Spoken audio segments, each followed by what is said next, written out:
आइए ऊपर आइए।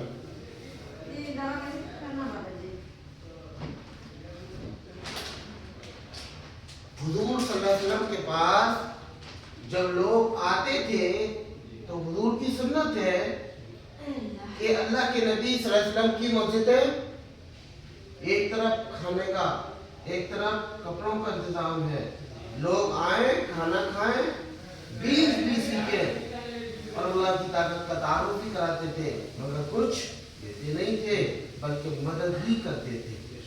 ये कमर ये रहेगा, ऐसे ही रहेगा, ठीक है।